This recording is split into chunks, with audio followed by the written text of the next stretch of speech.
मुख गुहा से भोजन कहाँ पहुँचता है? क्वेश्चन नंबर 28 है। मुख गुहा यानी जब हम भोजन ग्रहण करते हैं तो वहाँ से भोजन कहाँ पहुँचता है? तो ग्रास नली में। मुख गुहा से लार से सना हुआ भोजन निगल द्वार के द्वारा ग्रास नली में पहुंचता है। जब हम भोजन ग्रहण करते हैं ना, जब हम भोजन खाते हैं तो एक लार बनता है जो भोजन को शांता है, मतलब कि भोजन को मिलाता है।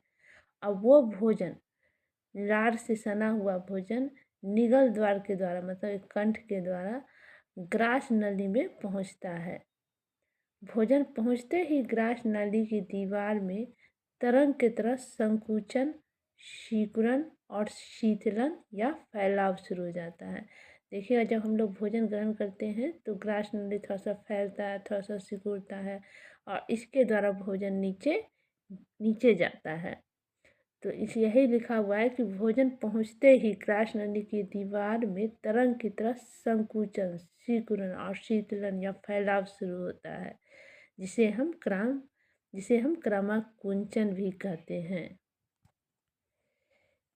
इस प्रकार की गति के कारण ये जो गति होती है, सिकुड़न, शीतलन, मतलब क्रमाकुंचन जो होती है, इस प्रकार की गति के कारण भोजन धीरे धीरे नीचे की ओर खिसकता है और खिसकता जाता है और ग्रास नली में पाचन की क्रिया नहीं होती है, बस भोजन नीचे जाती है।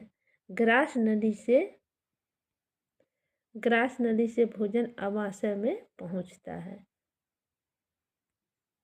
अब क्वेश्चन नंबर 29, ग्रास नली।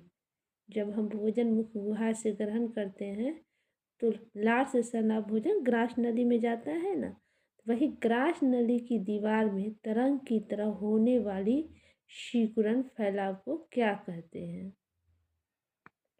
तो ग्रास नली की दीवार में तरंग की तरह संकुचन, सिकुड़न और शिथिलन या फैलाव जो शुरू होता है उसे हम क्रमाकुंचन कहते हैं। जब हम भोजन ग्रहण करते हैं मुख गुहा के द्वारा, जब ग्रास नली में जाता है तो देखिएगा, जब हम भोजन का अनुभव करेंगे, कंठ जो है थोड़ा सा फैलता है, थोड़ा सा सिकुड़ता है और तब भोजन जो है अमाशय में जाती है और इसी सिकुड़न और शीतलन को हम लोग क्रमाकुंचन कहते हैं। अब क्वेश्चन नंबर 30 है, भोजन में मौजूद, हम जो भोजन करते हैं उस भोजन में जो मौजूद है प्रोटोन, उसको पेप्टोन में कौन सा एंजाइम परिवर्तित करती है? मतलब प्रोटोन को पेप्टोन में ऐसा कौन एंजाइम है जो परिवर्तित कर देता है? जठर ग्रंथियाँ जो होती है उसमें की कोशिकाएं 3 प्रकार की होती है। जठर ग्रंथि जो होती है उसमें कितने प्रकार की कोशिकाएं होती है? तो 3 प्रकार की। पहला होता है श्लेष्मा, जिसे हम म्यूकस कोशिकाएं भी कहते हैं। दूसरा होता है भित्तीय, जिसे हम अम्लजन कोशिकाएं भी कहते हैं, तथा तीसरा होता है मुख या जाइमोजिन कोशिकाएं कहते हैं। इन तीनों प्रकार की कोशिकाओं के स्त्राव के सम्मिलित रूप जठर रस कहलाता है। मतलब तीनों कोशिका जो एक एक रस स्थापित करते हैं जिसे हम जठर रस यानी जूस स्थापित करते हैं जिसे हम जठर रस कहते हैं। अब इस जठर रस में होता क्या है? इस जठर रस में होता है, जिसे हम गैस्ट्रिक जूस भी कहते हैं, इस जठर रस में होता है हाइड्रोक्लोरिक अम्ल, म्यूकस या श्लेष्मा तथा निष्क्रिय पेप्सिनोजेन होता है, जो कि निष्क्रिय होता है, सक्रिय नहीं होता है। हाइड्रोक्लोरिक अम्ल HCl, हाइड्रोक्लोरिक अम्ल का स्त्राव अम्लजन कोशिकाओं से होता है। ये जो हाइड्रोक्लोरिक अम्ल जो खाना पचाने में मदद करता है, भोजन को, प्रोटीन को पेप्टोन में बदलने में मदद करता है, तो यह हाइड्रोक्लोरिक अम्ल का स्त्राव अम्लजन कोशिकाओं से होता है। यही हाइड्रोक्लोरिक अम्ल जो है वो निष्क्रिय पेप्सिनोजेन को सक्रिय पेप्सिन नामक एंजाइम में बदल देता है। अब यह पेप्सिन भोजन के प्रोटीन पर कार्य करना शुरू कर देता है और उसे पेप्टोन में बदल देता है। तो जब सवाल का जवाब होगा हाइड्रोक्लोरिक अम्ल।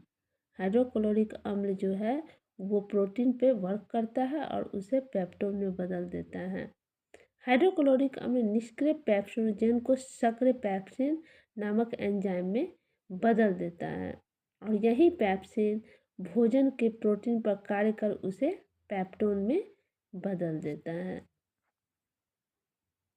तो क्वेश्चन नंबर 30 का आंसर होगा कि भोजन में मौजूद प्रोटोन को पेप्टिन, प्रोटोन मतलब यहाँ प्रोटीन होना चाहिए, प्रोटीन को पेप्टोन में कौन सा एंजाइम परिवर्तित करती है, तो वो है पेप्सिन एंजाइम। पेप्सिन एंजाइम जो है वो प्रोटीन को पेप्टोन में परिवर्तित कर देती है। क्वेश्चन नंबर 31 है, आहार नाल के सबसे लंबे भाग को क्या कहते हैं। क्या क्वेश्चन है, आहार नाल, जो आहार नाल है हमारे शरीर में उसकी जो सबसे लंबा भाग है उसको हम क्या कहते हैं। तो आहार नाल का सबसे लंबा छोटी आंत है।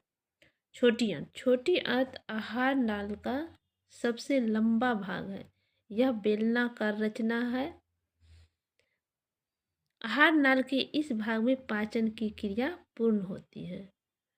तो आहार नाल की सबसे लंबा भाग छोटी आंत कहलाएगी और मनुष्य में इसकी लंबाई लगभग 6 मीटर तथा चौड़ाई 2.5 सेंटीमीटर होती है। तो कितनी लंबाई होती है, 6 मीटर और चौड़ाई 2.5 सेंटीमीटर। तो आहार नाल का सबसे लंबा भाग कौन कहलाया, तो छोटी आंत। क्वेश्चन नंबर 32, शरीर की सबसे बड़ी ग्रंथि क्या है। हमारे शरीर जो है या जीव जंतु की जो शरीर है उसकी सबसे बड़ी ग्रंथि क्या है। यकृत। यकृत यह शरीर का सबसे बड़ा ग्रंथि, यकृत क्या है, शरीर का सबसे बड़ा ग्रंथि है।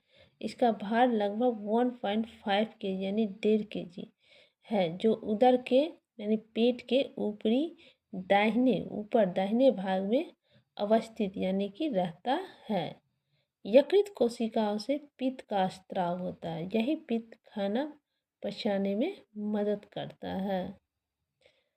स्थापित पित्त का संचय, ये जो पित्त जो निकलता है वो एक जगह संचय होता है, मतलब जमा होता है, जिसे हम पित्ताशय यानी गॉल ब्लैडर कहते हैं। पित्त जो होता है गाढ़ा एवं हरा रंग का क्षारीय द्रव है, अम्ल नहीं होता, यह क्षारीय द्रव है, इसमें कोई एंजाइम्स नहीं होता है। क्वेश्चन नंबर 33, पाचन की क्रिया कहाँ पूर्ण होती है। मतलब हम जो भोजन करते हैं उसका जो पाचन होता है वह कहाँ पर जाके पूर्ण यानी संपूर्ण होती है।